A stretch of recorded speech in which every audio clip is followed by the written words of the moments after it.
What's good, people? It's your boy, Icarus Gray. And this is Gray Area Anime, the most wonderful podcast of your day. And we are back with another one. Kirby says, it's dangerous to go alone. So I choose... Oh, wait. No, wrong sound. Good gosh. There we go. I choose you guys to come along with me. Happy after Pokemon Day. Hope all of you are enjoying your Scarlet and Violet days. I'm currently enjoying mine a bit. Albeit, you know, but that's not what I'm here to talk about. We're here once more to talk some myself and the honorable the honorary member of the Gote 3, my guy DJ Justinsane. Hello. It is good to be back. It's been a while. Yeah. We took a little birthday break. Happy birthday! Yeah, thank you. Yes. I'm Kevin Durant's number when he was in OKC. Now. Oh, is that baseball? You know, I'm gonna look up to see if there's. I feel like in baseball it would be like Kevin Durant. Like something would be. Well, cool, man. It's good to be back, and I am celebrating Pokemon Day. Even though I will stop playing as soon as I catch Pikachu. Yeah. Oh well, you're gonna stop very quickly. I do that on every game. I play until I get Pikachu, and then I just quit and I shelve it. Yeah. God, good Lord. I was about to tell you guys something. So, we've been gone for a while. And to get back on track, we are going to do episodes 3 and 4. And then in the next episode that you guys get, we'll also do episode 5 and 6. And before or on Monday, rather, you guys will be all caught up on our thoughts of these episodes and everything else. Forgive us if our memory does not remember each and every part, but we're going to do our best. Joe's a year older. Yeah, I'm a year older. Blame it on that. Or blame it on the alcohol that I don't really drink a lot of anymore because, yeah, I'm that old. But yeah, let's get into this. We got episodes 3 and 4 to go through, and there were a lot of amazing things that were going on. So let's start with episode 3. What was your favorite part of episode 3? Definitely the beginning of the fight with the jail. You know, it just felt like he continuously kept on underestimating Ichigo. Yeah, that Ichigo just kept on, and it just looked so cool. It was amazing to actually feel like Wakamundo is Wakamundo, not what they did for like Aizen. Just wanted it to feel like Soul Society, if you think about it. Versus this is not what Wakamundo normally feels like, looks like. It's normally this dark, subdued color. There's not a lot of life. There's not supposed to be life. It's supposed to be hollow, and I love that a lot. I love Kyrge's voice actor. It's amazing. His condescension is palpable and very much so something that I think is easily understandable. It makes a lot of sense. And what else? The Trey Bestias are amazing. I love seeing more of them and seeing them in a better quality than what we got to see them in the Wakamundo arc. Right. They're brought to life a lot better. I can't think of the thing that they made with their like arms and stuff or whatever. Oh my gosh, name is. Yeah, I'm looking at it right now, and it definitely looked mean and yeah, like way more intense to me than the anime did. And Ichigo, like, finally a moment of Ichigo using Bankai without saying it was like genius to me when Kubo did it. Okay, so everything about the way they set the fight between Ichigo and Kirige up, him not saying Bankai and just popping up to kind of save everything. And I think at some point the realization that they couldn't, well, they already knew they really couldn't steal his Bankai, because I don't feel like Kirige tried to. Yeah. Because I feel like they already knew, and it was just a realization of, okay, it's time to invade Soul Society. And then you did another 5 chapters almost. Right. So I'm just going to throw this out here. Just a thought. Is this the fact that he was able to, do you think that he just whispered Bankai somewhere, or do you think he transformed without saying Bankai?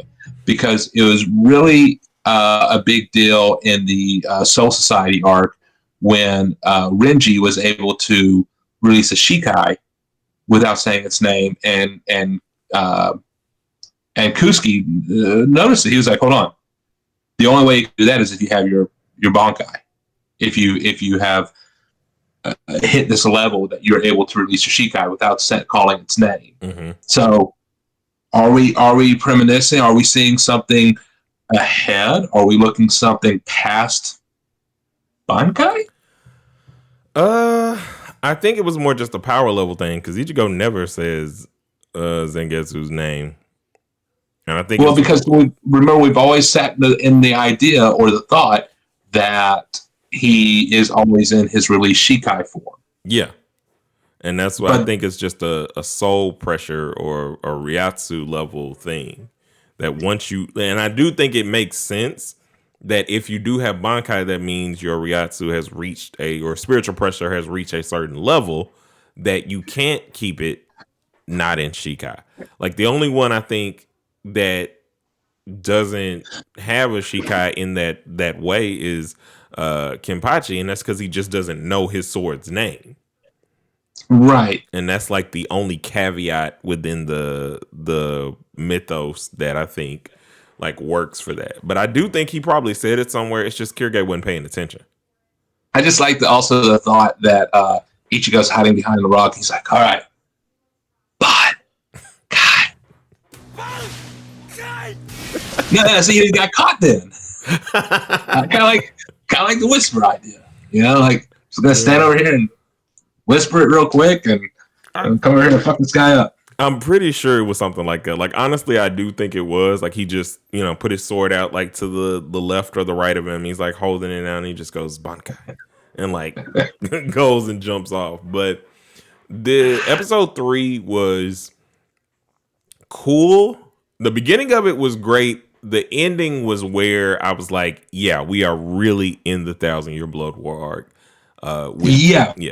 Because once Yuhabak was like, oh, he's in Wakamundo, let's invade. It's time to go. I know we told him we'd be back in 7 days. I don't know why, because none of that meant anything.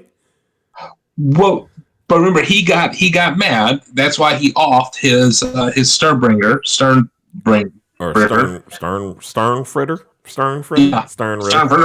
Because he told him, he was like, what are you? Are you do you see into the future? Do you have a premonition of this? Why did you say we'll be back? And he's like, sounded cool. Yeah, that makes sense. Okay, so he didn't say that. Yeah, so that makes sense. But at the same time, Captain General, he knew. Like, he was like, get your ass in gear.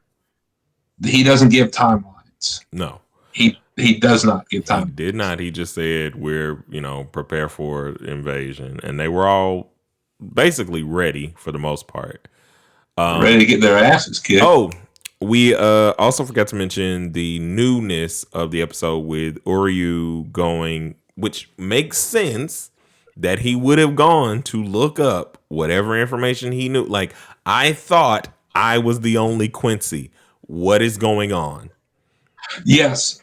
And I think that was much needed, because especially in the conversations and going back and reading, like during the fight with the jail, you know, when Ichigo sits there and is like, oh yeah, I've gotten hit by Ishida.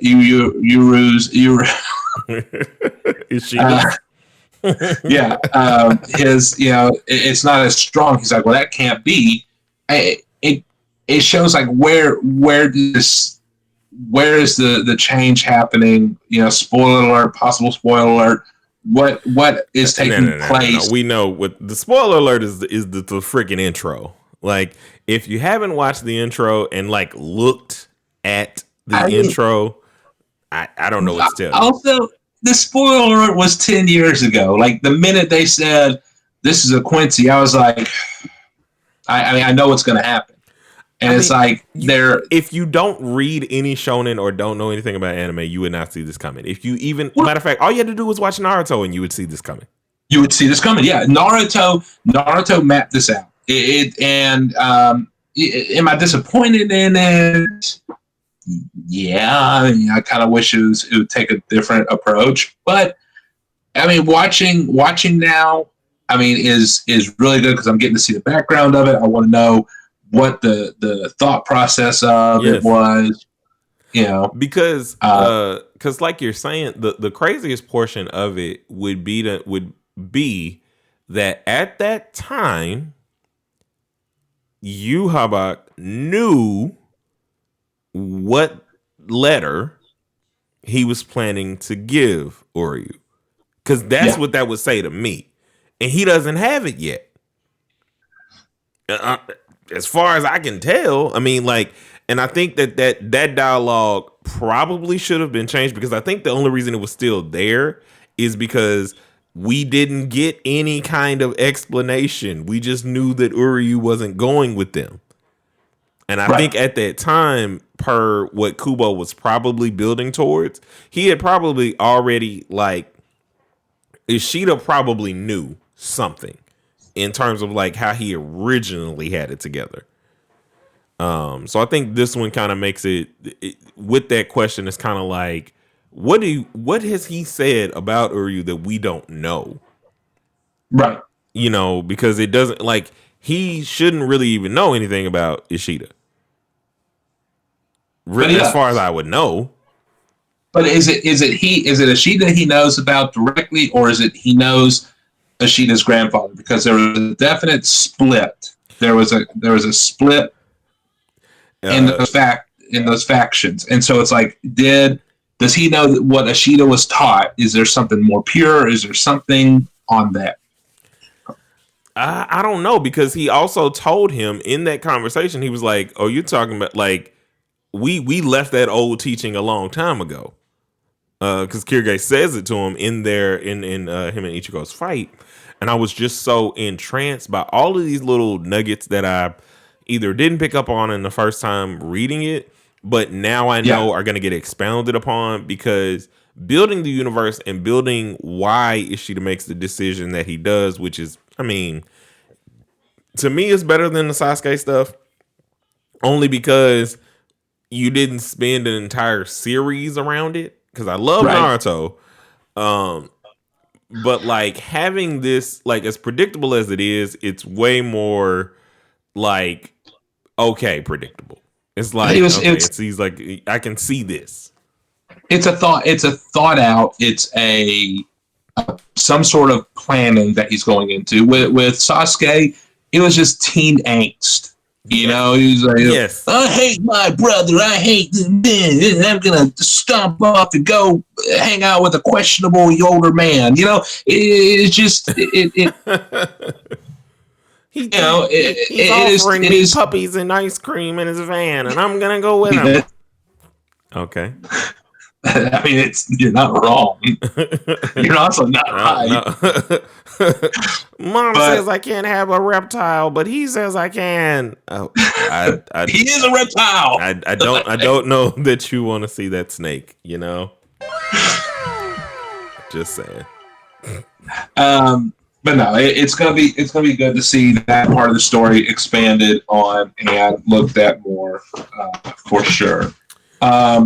So, end of episode 3, the invasion begins, and I mean, maybe this was a crowd favorite for some of you in terms of when Zanpakutos were introduced and like figuring out the powers of Zanpakuto, because this was one of the cooler ones to me, which was Kira. And if you don't know what I'm talking about at this point, like at the end of the episode, he gets shot. Like whole, like half, more than half, like the center half and an arm of his are gone. I mean, and it wasn't just him. I have to say that at the end of this, like when was it B Boz, the flame guy? Basby, yeah. Basby. When he comes out, like seeing that, yep. When his head, he blows that guy's head off, and then going back and looking and reading it and seeing, okay, that's not what happened in the manga. Like these Soul Reapers are getting the deaths that they deserve, and I don't mean that like in a mean way, like check that Soul Reaper. It's like no, you're getting to see the brutal death that was dealt. Yeah. That was earned them in a certain way from 1,000 years ago. In terms of like, and I'm glad that I think that they're gonna flesh that out a bit more, especially in episode 7. I'm very hyped to kind of see what they do with that. We'll talk about that in the next episode. I think I'll save that. But it was I'm sorry.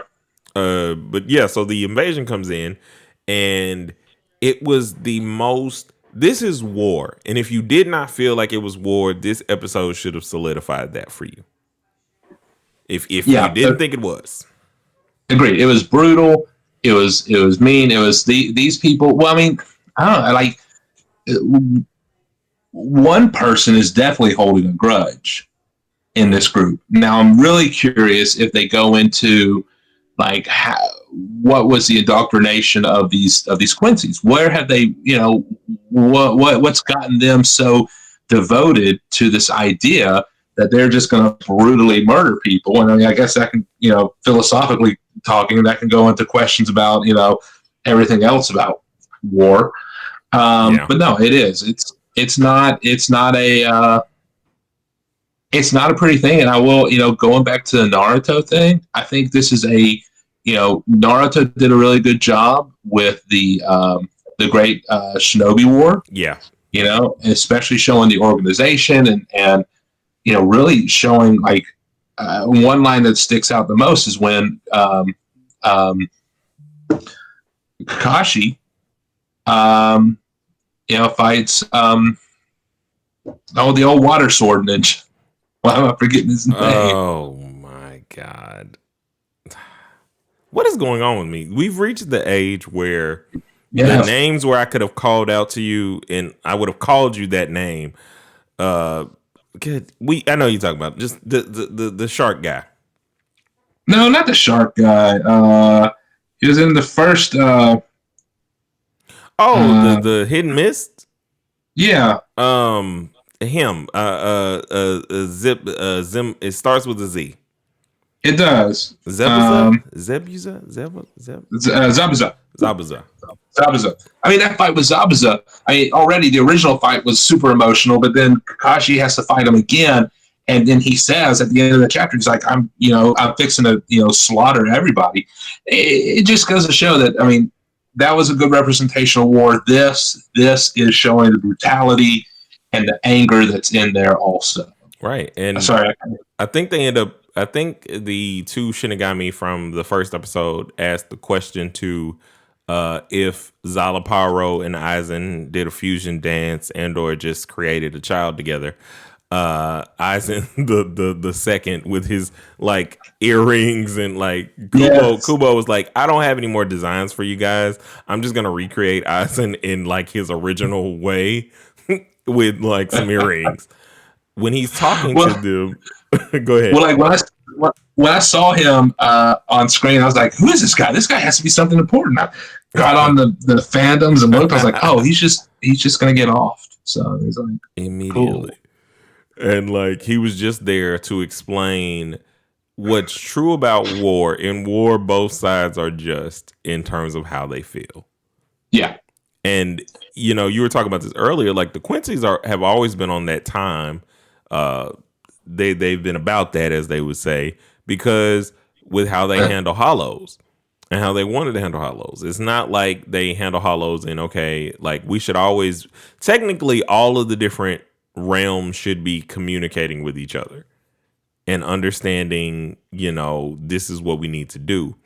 The most Quincy-like person, though, did they talk about this in episode 3 or they might have talked about it in no?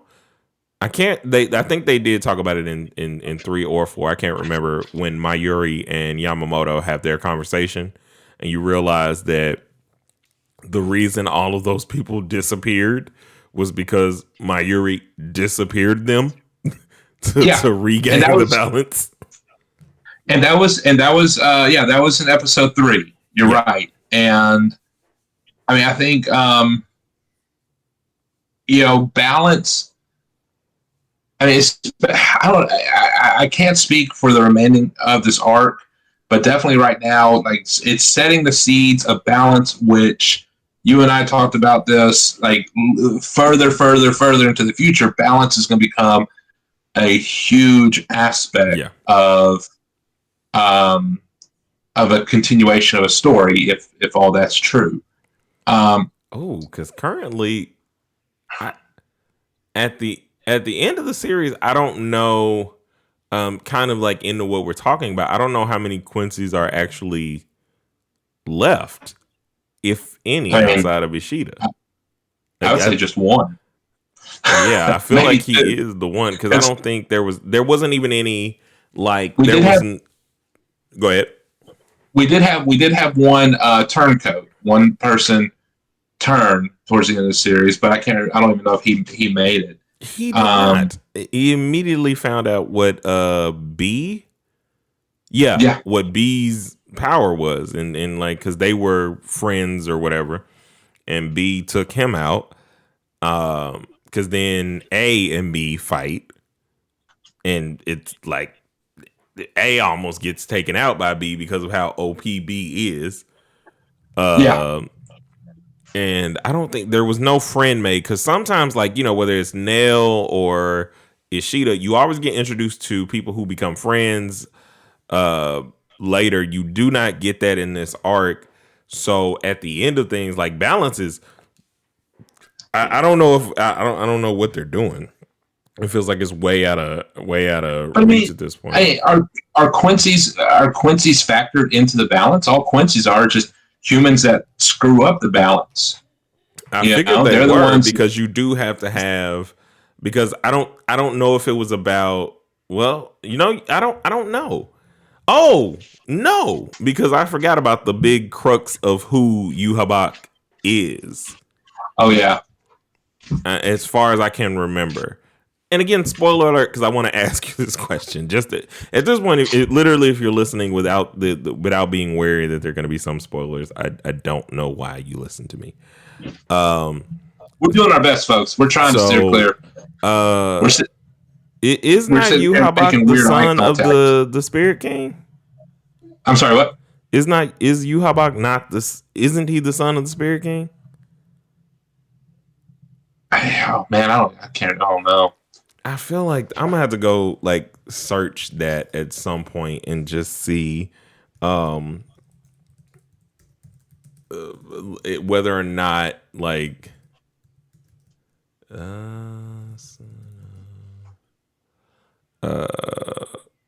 Soul King. That's what I'm trying to do. Yeah, that's what I called it. Yeah. So yeah, you're right. So no, the Quincy's are technically not really a part of that. Yeah. So I mean, it's the balance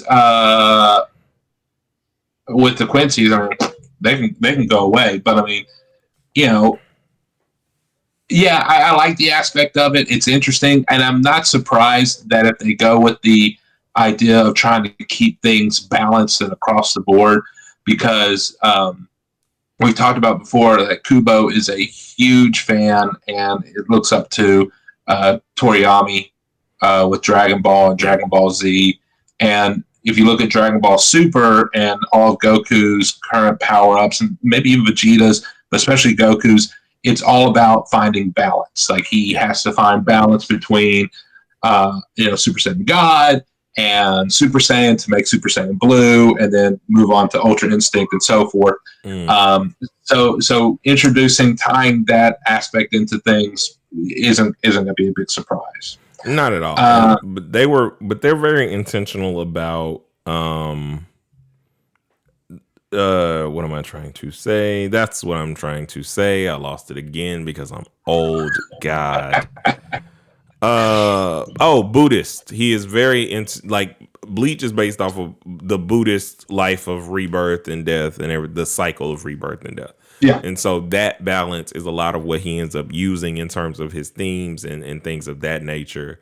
And so as he's doing that, to think about this, the trilogy is basically Life, the Hell Arc, and Soul Society. Is what I'm like, because so there are that is the balance. Like the Quincy outside of that was technically a part of Soul Society. If we're branching from that thing, they were supposed to be a part of that aspect of the Trinity, and in terms of where they exist. They're just, I don't know why he chose to go extreme, and I don't even remember when we figure out all of these different things. I need to get back to reading. I stopped for a second to kind of watch and read through. But yeah. This episode had so much of stuff that makes you question things later on or kind of wonder what's going on.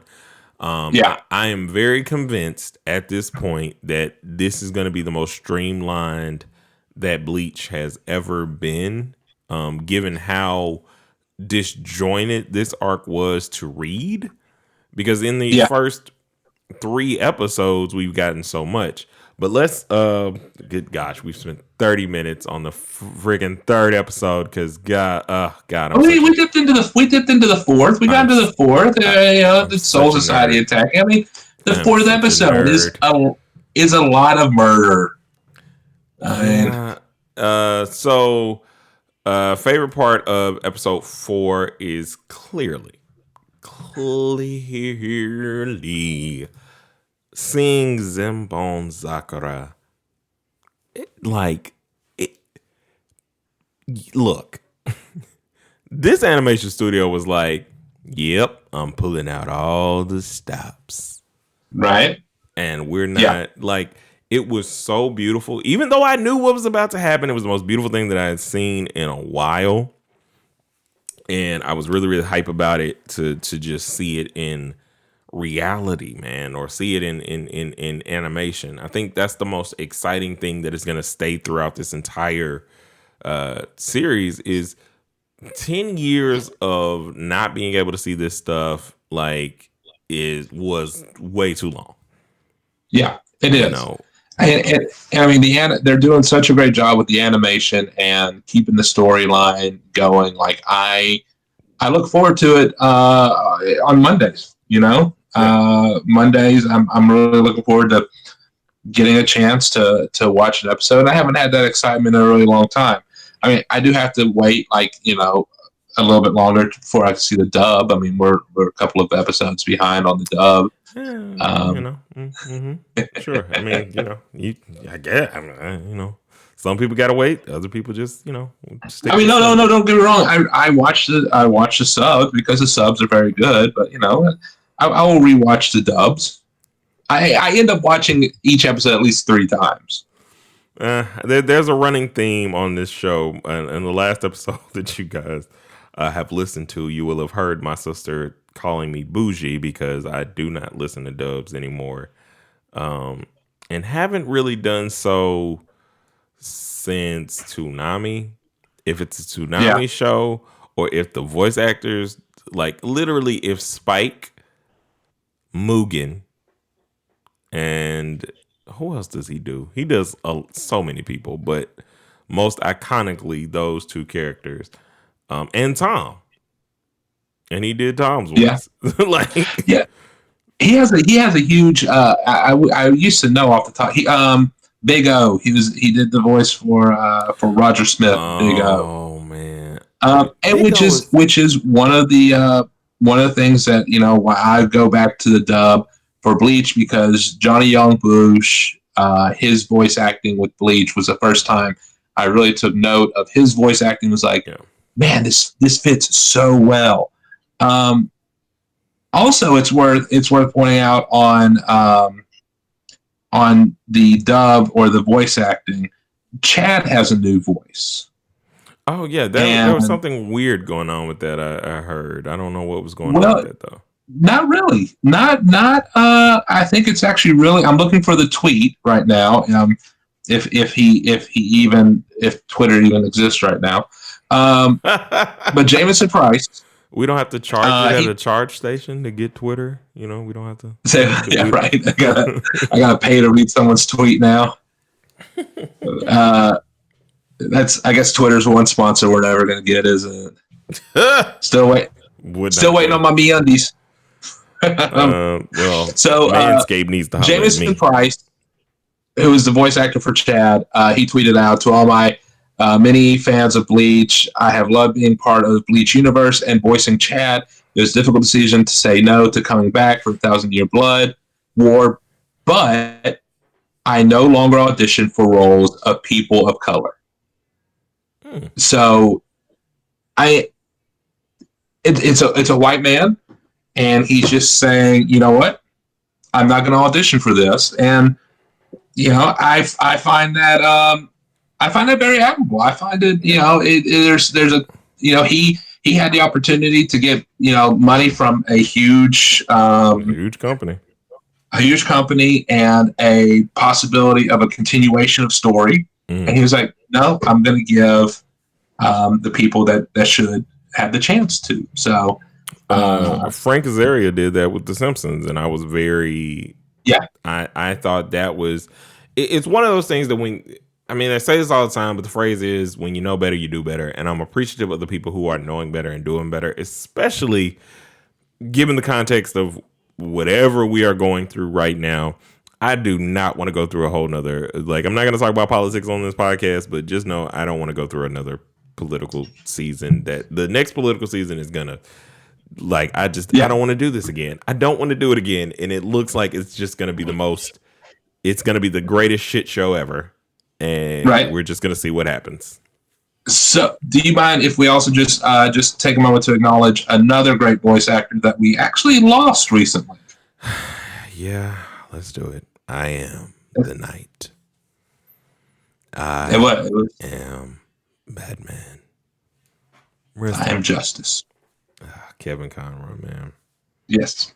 Listen, my childhood has another just.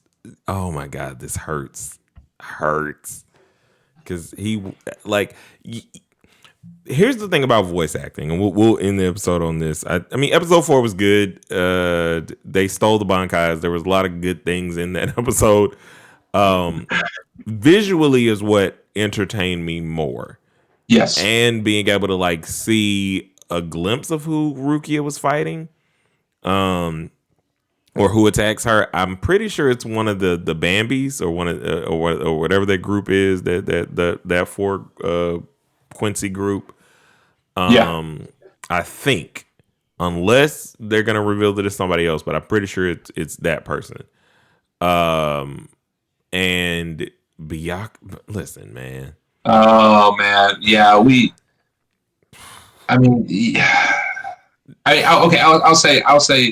I'll say this,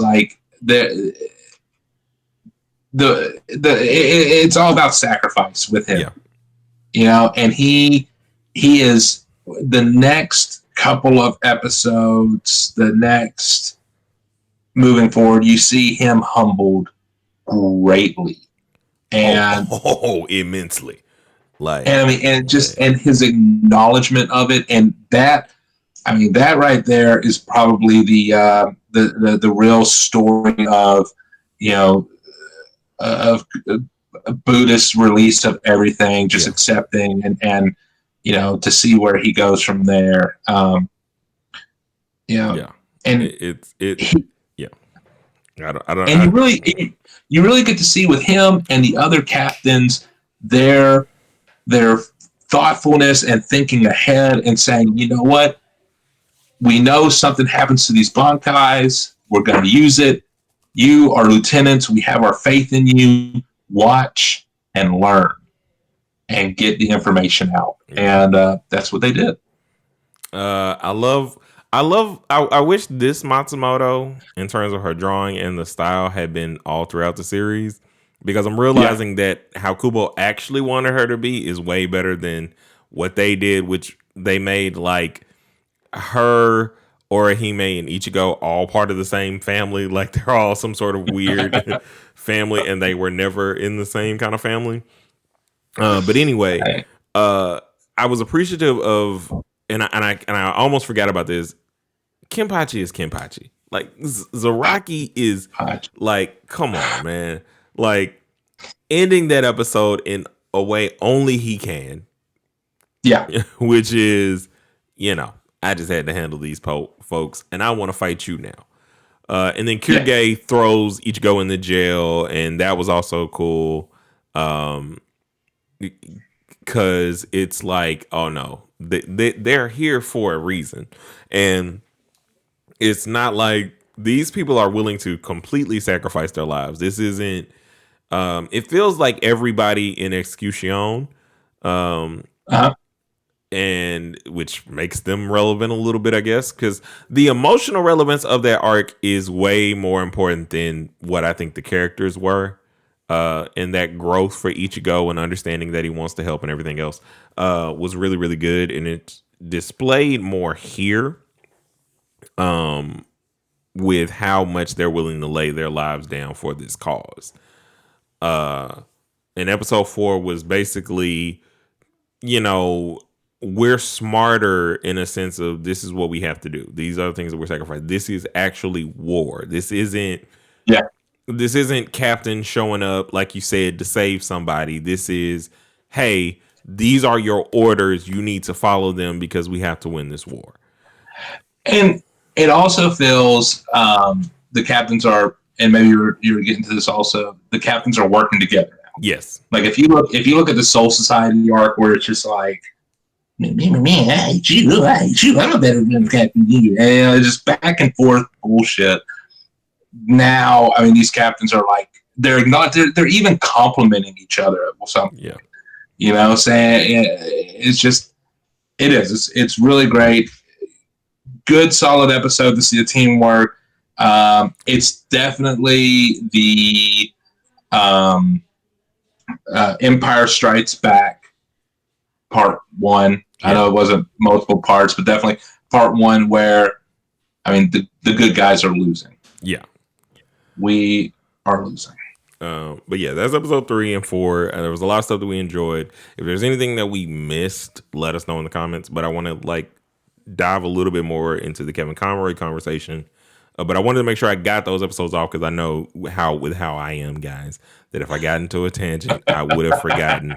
I would have just made like a small flippant comment in terms of what I said and not been able to give the man his actual justice. Voice acting for us, and technically this is not like voice acting in, you know, the anime sense where it is incredibly important, but voice acting for us in the 90s, in the early 2000s, the people that changed the landscape, like Batman the Animated Series was not just something that inspired like a kid. It inspired a style of animation. It was like the mangas we read, and Kevin Conroy embodied that voice. He embodied this voice of it felt regal.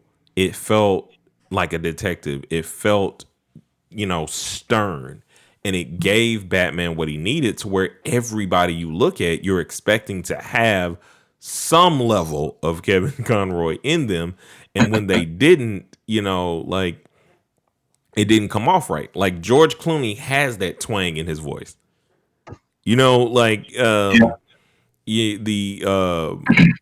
Christian Bale did not, but still, a decent Batman.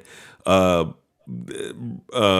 God, what is his name? Ben Affleck came through and had, like everybody has these hints of what he started. The same way that all Jokers have Mark Hamill in them. In somewhere you're trying to either do that or do something great enough that no one like cares. You either go very bad or you Heath Ledger it and we like it. But Kevin Conroy was one of those people that just, when you heard him, you knew it was him.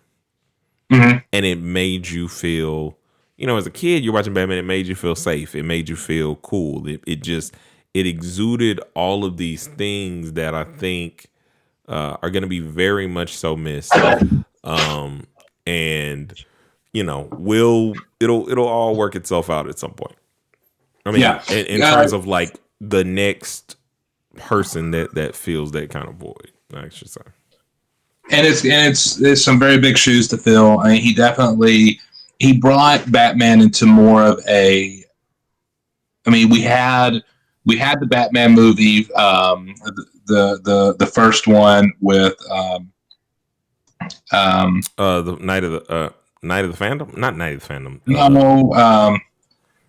The first Batman movie with all the people that were old and we can't remember their names. Hopefully they're Tim Burton. I just can't think of his name, but he plays the Vulture. I love him. Michael Keaton. There we go. Yeah, so I mean that was the first. Before then, and even with that movie, but before then, Batman was always a campy character. Adam West. Which was always really, really weird to approach. You look at, he has such a dark reality, but Kevin Conroy definitely brought him into that realm and gave a dark yet heroic voice and approach, and one that, I mean, you hear in video games, movies, all sorts of stuff, and so his voice is definitely going to be missed. They all want to have this level of they want this. I am the Knight, Commissioner Gordon. It's like, but it's way more like it takes your bass and smooths it. Like I can't do it because I don't talk in my tenor or in my bass all the time. Baritone. Thank you. I could not figure out. Like, see, this is what happens when you get old. You just forget everything because you know too much. But ask me about Kirby, I'll rattle on for years. But anyway, that's more than enough waffling. Shout out to Nintendo Life. But yeah, Kevin Conroy will be missed. Rest in peace to a great voice actor who is the voice of a lot of people's childhoods and has just, it's a sad day for nerddom because this man, like, how good, like, even though the Batman the Animated Series led to one of the greater Batman series for me, which is Batman Beyond. And he was still giving it his all within Batman to make him even more grizzled than he already was. And we're thankful for that. I appreciate you guys for listening to us ramble and try and get through these 3 and 4. We'll be way more on point by the next recording because I'll actually have fresher memories of the episodes, so that way I'll be able to go through them in a more extensive way. But like I said, if there's anything that we missed, make sure you leave those things down in the comments. We'll do a part 2 if we need to, and we'll go back and kind of either way, we'll start taking notes, and by the end of the series, you'll get a full overview because I guarantee you that by the end, I'm gonna have a lot to say. especially if all of this popularity pushes Kubo to actually continue and do the Hell arc. So until the next time, a 1 and a 2 and a peace.